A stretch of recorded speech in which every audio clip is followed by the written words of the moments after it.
साथियों नमस्कार। इस वीडियो में हम EPS 95 पेंशन योजना के बारे में बात करेंगे कि EPS 95 पेंशन योजना क्या है, किन कर्मचारियों को इस योजना का लाभ मिलेगा, वर्तमान में EPS 95 के तहत कितनी पेंशन का प्रावधान है और अब इसमें सरकार कितनी बढ़ोतरी करने जा रही है। तो सभी मुद्दों के बारे में विस्तार से चर्चा करेंगे। पूरी जानकारी आपको EPS 95 पेंशन योजना को लेकर दी जाएगी। वीडियो को अंत तक आप जरूर देखिए। साथ ही पहली बार अगर चैनल पर आए हैं तो चैनल को सब्सक्राइब करके बेल आइकन को प्रेस जरूर कर लें, जिससे आपको सभी प्रकार के वीडियो के नोटिफिकेशन लगातार मिलते रहें। इसके साथ ही आप हमारे फेसबुक पेज को भी फॉलो जरूर करें। फेसबुक पेज का लिंक वीडियो के डिस्क्रिप्शन में दे दिया गया है।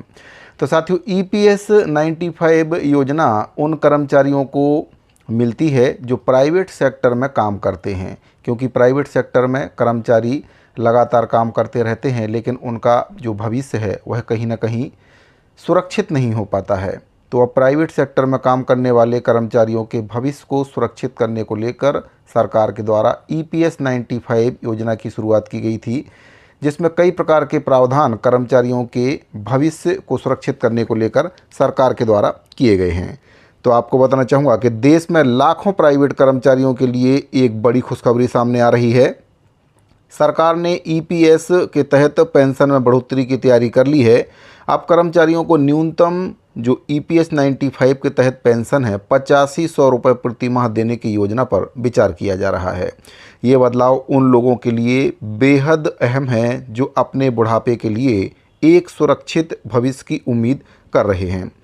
आपको बताना चाहूँगा EPS 95 योजना क्या है और ये क्यों ज़रूरी है, इसमें जो पेंशन है वह क्यों बढ़ाई जा रही है, नए प्रस्ताव के तहत क्या क्या बदलाव इसमें होंगे, आम कर्मचारियों की ज़िंदगी में इससे क्या फ़र्क पड़ेगा, EPS 95 पेंशन हाइक का फ़ायदा किन कर्मचारियों को मिलेगा, EPS हाइक में जुड़ी जो चुनौतियां हैं वे क्या हैं, क्या आपको कुछ करने की ज़रूरत है, क्या EPS हाइक से वाकई कुछ बदलेगा। तो इन सभी बिंदुओं पर आज इस वीडियो में चर्चा करेंगे।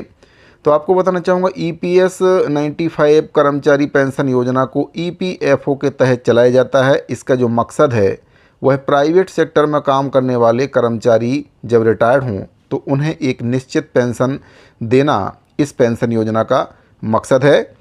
यह स्कीम 1995 में शुरू की गई थी, इसीलिए इसका नाम EPS 95 पड़ गया है। EPS में कर्मचारियों का एक हिस्सा और नियोक्ता का योगदान शामिल होता है।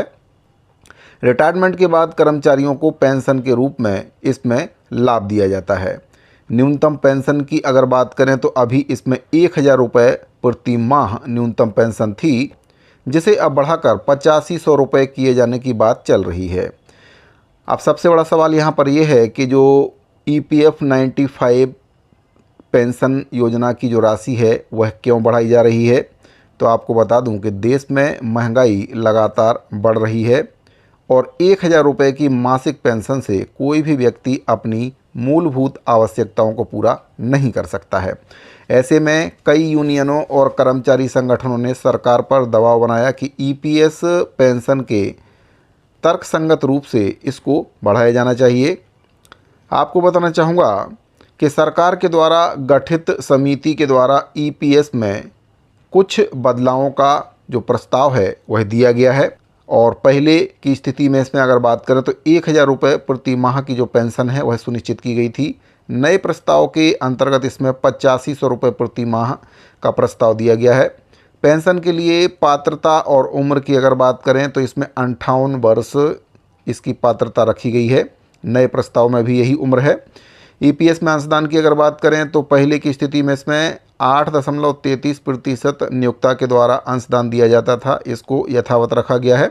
अधिकतम अगर सैलरी सीमा की बात करें तो पहले की स्थिति में इसमें जो सैलरी है 15,000 और नए प्रस्ताव के तहत इसमें 21,000 रुपये सैलरी करने की बात कही जा रही है।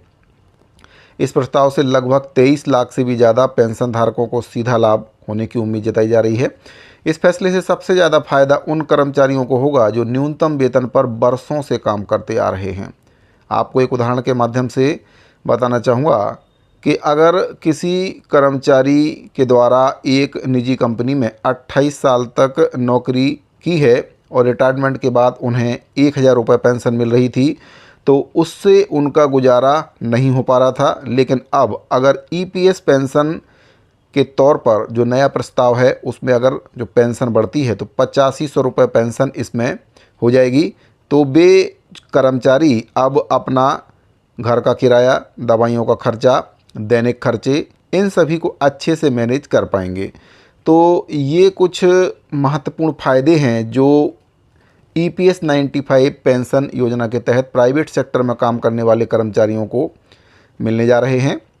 अब बात करते हैं कि ईपीएस पेंशन योजना का जो फ़ायदा है किसको मिलेगा। तो इसका फ़ायदा उन कर्मचारियों को मिलेगा जो ईपीएफओ से पेंशन पा रहे हैं या फिर इसके लिए पात्र हैं।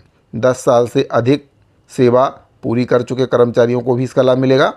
ऐसे पेंशन धारक जिन्हें मासिक पेंशन 1,000 रुपये से कम मिल रही है, कम सैलरी पर काम करने वाले प्राइवेट कर्मचारी जिनकी ईपीएस योगदान राशि कम रही है, उनको भी इस योजना का लाभ मिलेगा।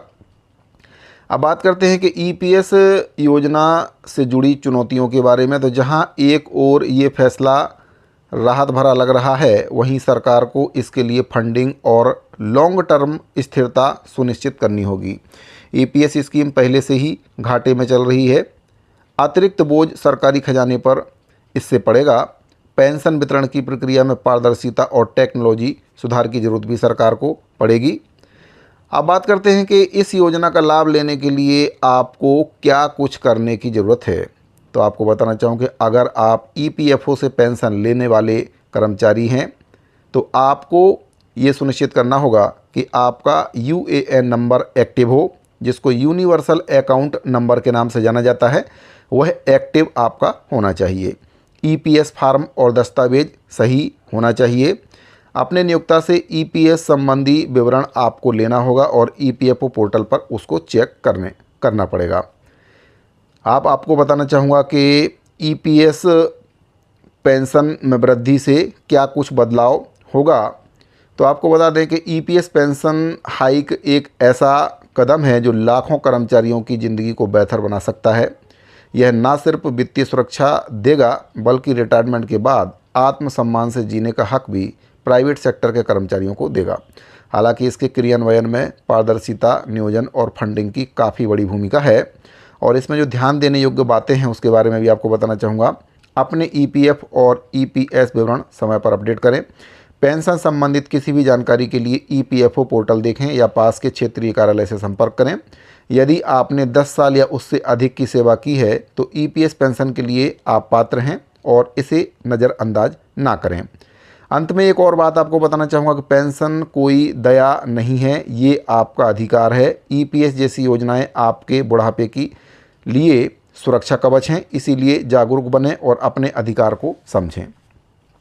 तो ईपीएस 95 पेंशन योजना की जो राशि है उसमें वृद्धि करने की सिफारिशें सरकार को दी गई हैं और सरकार अगर इस पर मंथन करती है तो जो पेंशन योजना है उसको बढ़ाकर 1,000 रुपये से 8500 रुपये सरकार कर देती है। इसका उद्देश्य प्राइवेट सेक्टर में काम करने वाले कर्मचारियों को आर्थिक सुरक्षा मुहैया कराना है।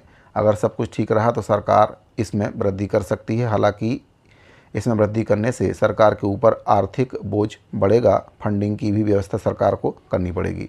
अब देखते हैं कि सरकार के द्वारा इसको लेकर क्या कुछ महत्वपूर्ण कदम उठाए जाते हैं। फिलहाल जो जानकारी प्राप्त हो रही है उसके अनुसार ईपीएस 95 योजना की जो राशि है उसको सरकार बढ़ाने पर विचार कर रही है। 8500 रुपये करने के लिए सरकार इस पर विचार कर रही है। तो ईपीएस 95 पेंशन योजना से जुड़ी ये बहुत ही महत्वपूर्ण जानकारी मिल रही थी। उम्मीद करता हूँ कि जानकारी आपको अच्छी लगी होगी। अगर आपको जानकारी अच्छी लगी हो तो अपने दूसरे साथियों को इसको शेयर जरूर करें। इस वीडियो फिलहाल इतना ही, मिलते हैं अगली वीडियो में। अभी के लिए दीजिए इजाज़त, धन्यवाद।